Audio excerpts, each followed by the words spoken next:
All right, y'all, welcome to the show. Back to it, I mean to say. It's Anti-War Radio. And I'm Scott Horton. On the line is Joe Meadors from the USS Liberty Veterans Association. That's USSLibertyVeterans.org. And he was a Navy signalman attacked by the Israelis back in 1967. I guess he keeps trying to get shot at over there. He went and took part in the flotilla last year and was brutally assaulted, and now is going back to attempt to deliver, am I right, Joe, love letters to the people of the Gaza Strip? Welcome back to the show. How are you? Thanks a lot. I'm doing great. There's some love letters going, but the most important thing is delivering the humanitarian supplies.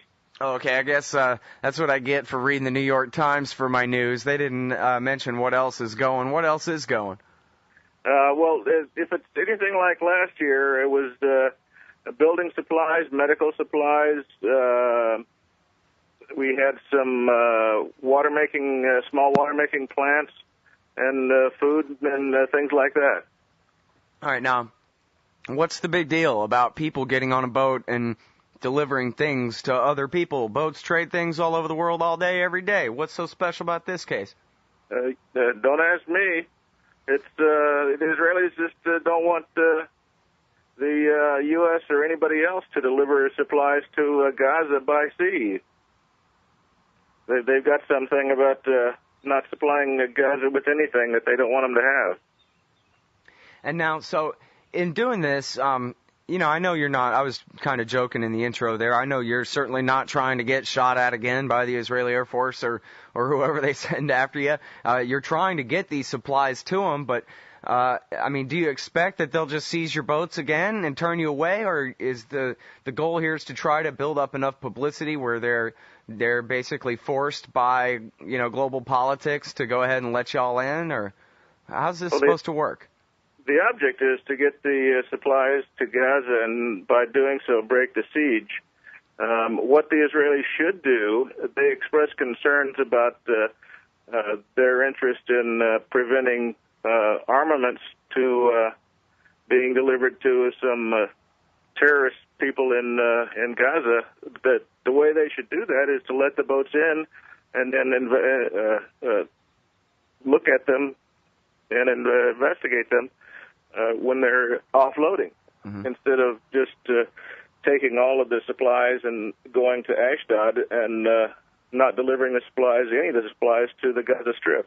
Mm-hmm. Well, Joel Lyon, spokesman and consul for media, Consulate General of Israel in New York, wrote a letter to the New York Times saying that this whole thing is just some terrible publicity stunt because everybody knows that there are plenty of avenues for delivering humanitarian aid to Gaza. You just have to give it to the Israelis first, and then they'll make sure that the Gazans get it. Well, that's what they said last time when they kidnapped us and brought us into Ashdod. But the fact is, none of those supplies have made it in the past year yet. So the facts on the ground prove that that gentleman is incorrect. The Israelis don't want to deliver the supplies to Gaza. Mm-hmm. Well, just before I brought you on, I was telling the audience about the WikiLeaks that came out where the State Department functionaries are reporting back to base that, yeah, the Israelis say that their object is to keep the people of Gaza hungry but not starving. And I thought maybe that was a bit contradictory, compared to the official line out of, the spokesman to the newspapers and so forth, that they're just trying to keep weapons out. Is there, does that make a difference, having their, real motive revealed by the WikiLeaks in any legal capacity or in a political capacity where, say a European government or two have to change their position now when this quote comes out, that kind of thing? Anything? In the U.S., my experience over the past 44 years since the attack on the Liberty is Israel can do no wrong, so it doesn't matter what the Israelis say. The U.S. government will allow them to do whatever they want to, and the American people will just sit on their hands and let it happen. You can look at the USS Liberty as a case in point where they were allowed to machine gun life rafts, jam our radios, and all that, and the only thing that the U.S. did was to order rescue aircraft recalled so they could continue their attack unhampered by the threat of a Sixth Fleet intervention. The U.S. government has never conducted an investigation, despite decades-long effort by USS Liberty survivors. So that just tells me that the U.S. government and the people of the U.S. will let Israel do virtually, literally anything they want to with impunity. I'm trying to remember which reporter it was that I talked to that said that the State Department had actually been very generous, I guess, as far as that goes, to the family of Farkan Dogan, I think was his name, the American citizen that was killed in the attack on the Mavi Marmara last year. But they certainly never stuck up for him in the media. They never gave a statement or did any kind of official reprimand or anything like that. Apparently they'll do a little bit behind the scenes, but the last thing in the world they would ever do would be, apparently, Joe, to denounce the Israelis for murdering an unarmed American citizen, and they're saying, this kid was shot 4 times point blank in the head. That's exactly right. Autopsy shows that he was. And the latest word that I've heard about the State Department's response is that they just, it's a lack of response. Oh, yeah? They've never said anything publicly that I know of to even hint that Israel should be criticized for killing an American citizen. Yeah. Well, you brought up the Liberty there, and I guess I should let you stick on that point for a little bit if you could. I think you already referred to the most shocking part of it. Not that the Israelis, strafed and bombed and attacked this American naval ship that you were on, but that Lyndon Johnson ordered the planes coming to your rescue to fly back to their carrier, to turn around and not defend your ship from this attack. That's exactly right, and that's the thing that upsets USS Liberty survivors and our families most. We could care less that the Israelis attacked us or how or why they did it. Our concern is with the U.S. government and why they allowed it to happen. In all likelihood, the torpedo attack would not have happened, and those 25 men wouldn't have been killed by the torpedo if the rescue aircraft had been allowed to continue. If the Israeli aircraft had detected the incoming flight of aircraft from the Sixth Fleet, they in all likelihood would have called off the attack. Now, help me out, because I wasn't born yet in 1967, or 68 for that matter. So can you tell me what was the response in the media then? I mean, did this ever make any part of Time magazine or the nightly news with Walter Cronkite or anything? It was on the cover of Life magazine, I think, and then it was on the front page, I believe, of the New York Times. But very quickly it went into the back pages, and it's virtually no press since then. So it kind of made news as an event that happened, but there was no continuing reaction to it to report on, it sounds like. It was just, hey, guess what, it rained today in North Texas kind of a thing. That's something like that. It's amazing. It's absolutely amazing. And, even if you went with the Israeli, version of events, that it was a big accident, that they were just trying to strafe the life rafts of Egyptian sailors, they thought. Still, it's amazing that it could just be swept under the rug and ignored for so long, the way it has been. If the Israeli version was correct, I'm sure that they would be falling all over themselves to conduct an investigation and prove that it was. The fact that they haven't, and they've stonewalled an investigation for all these years just shows an extra indication that they know that the attack was deliberate. Their intent was to kill all the survivors and sink the ship and blame it on the Egyptians, probably. But it just goes to show that the attack was, in fact, deliberate. All right, everybody, hold it right there and wait. At the end of this break, we'll be back with Joe Meadors, survivor of the Israeli attack on the USS Liberty, and he's headed back to Gaza to break that blockade. All right, Shell, welcome back to the show. It's Anti-War Radio. I'm Scott Horton, and I'm talking with Joe Meadors. He survived the Israeli attack on the USS Liberty back in 1967. And the Israeli attack on the Mavi Marmara and the Gaza flotilla last year. and now he's going back. He's in Corpus Christi right now. And when are you heading out, Joe? We head out Saturday for Athens, where we'll pick up the ship that we'll be on, and then sometime next week we'll be leaving for Gaza. Haha, and the ship is called the Audacity of Hope. Who came up with that one? That's from the Obama's book, the title of Obama's book. But I'm not on that boat. I'm on a different one. Yeah? That's a different group. How many different ships are going? Don't know exactly. Won't know until we get there, but I imagine somewhere around a dozen. Mm-hmm. Well, I saw this in the New York Times that was worthy of note. It says, to explain why she was joining the flotilla, Hetty Epstein, the 86-year-old daughter of Holocaust survivors, said, the American Jewish community and Israel both say they speak for all Jews. They don't speak for me. They don't speak for the Jews in this country who are going to be on the U.S. boat and many others standing behind us. And I think that's such an important point because the Israeli government's lobby in this country has done such a good job of trying to make it seem as though any criticism of the Israeli state is somehow based on racism or prejudice against Jews, when really, I mean, all the Jews I know hate Israel.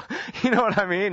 It's ridiculous. And I think finally it's becoming more and more difficult for them to get away with that narrative, even on, cable TV news. I think it's becoming more and more clear that it's just a mean old right-wing government over there. They're not good on any issue. They've been occupying the Palestinians for longer than the Soviets occupied Eastern Europe at this point, and it's just got to come to a stop. It's as simple as that. Well, that's right. You can look at the reception Netanyahu got in Congress. I mean, virtually every member of Congress was there at his speech when he gave it to the House and Senate, and they all stood up and applauded him like he was a football hero. But you go back to Israel, and he gets severely criticized by people who aren't in his party. So he comes to this country, and he gets the impression that everybody's behind him, and the only people behind him are the loudmouths who get all the press. Yeah, and I think maybe along with some of the economic issues and the foreign policy in general, the issue of America's relationship with Israel is starting more and more to become an us versus them sort of issue, where it's the American people are basically reasonable according to the polls on this issue, and yet the bipartisan state up in D.C. is completely wrong. And more I think there's more and more bases for a new political realignment and a new convergence along some of these issues that really divide the political class from the rest of the country, who I think mostly agree with you. And you look at the fact that the U.S. government doesn't like the elected government in Gaza. Well, normally when that situation happens, the U.S. government takes steps to persuade the populace, the electorate in a particular country, to rise up and elect a different form of government, a different government to represent them. But what has the U.S. government done in Gaza to persuade the Gazans to elect a different government? They've done absolutely nothing. Right. In fact, they tried to arm up Fatah to overthrow them, and that just backfired. And you're right, though. I guess since then, I don't know. What do you think's behind that? Is that the Israeli government's policy that they prefer that Hamas rule Gaza, that way they can just keep it under blockade? It appears to be. I mean, the only way that the only policies they're taking now are the ones that exacerbate the situation rather than diminish it. And if I might, I'd like to make one clarification. I'm going as a private citizen, as a USS Liberty survivor. I'm not associated in this regard with the Liberty Veterans Association. And the website I'm going with is the freepalestinemovement.org. Freepalestinemovement.org. Yeah. Okay, good. Yeah, thanks for that clarification. And now, so what exactly is your interest in this? You just still got a chip on your shoulder about 1967, or you've really become, learned in the Palestinians' plight, and it matters a lot to you, or what's going on? Actually, I'm very fortunate that I was raised in Saudi Arabia, so I knew I've spoken to Palestinians virtually all my life, and had the opportunity to listen to firsthand accounts of them being kicked out of their houses and off their lands. So this is something I grew up with all my life, and now since I'm retired, I have time to actually do something about it. So while the Liberty is kind of ironic that somebody who lived in Saudi Arabia would be on the Liberty when it was attacked, that just kind of underscores the relationship between the Israelis and the Palestinians. And I've had the opportunity to go. I knew about the flotilla for a couple of years, and they invited me to go last time, so I jumped at the opportunity. Mm-hmm. And now, for the audience's sake, a lot of people, don't get to pay attention to foreign policy very much. They're working all day and trying to put food on their family and so forth. Maybe you could sort of give them a picture of what life is like in the Gaza Strip. Well, there's 45% unemployment for the people who are in the working age. They have brackish water. They don't have adequate medical care. They can't travel as any American can. They don't have adequate housing. Their housing can be torn down virtually at the whim of the Israelis, and all in all, it's not a place where anybody would want to live. It's one of the most densely populated areas in the country, and the 1.6 million people are being punished for the acts of perhaps a few dozen extremists, maybe a few hundred extremists. It's like if somebody were to shoot and kill somebody in your town, and they would punish the entire town for that act, regardless of if they were involved in the actual crime. Right.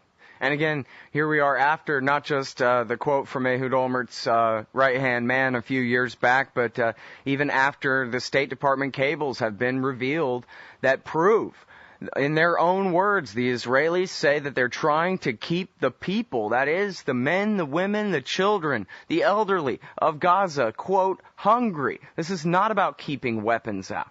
That could certainly be done in other ways. Absolutely. And if they would just if they would recognize the results of the election that they mandated in the first place, then it would be perfectly fine for the Hamas to have weapons because they'd be the state.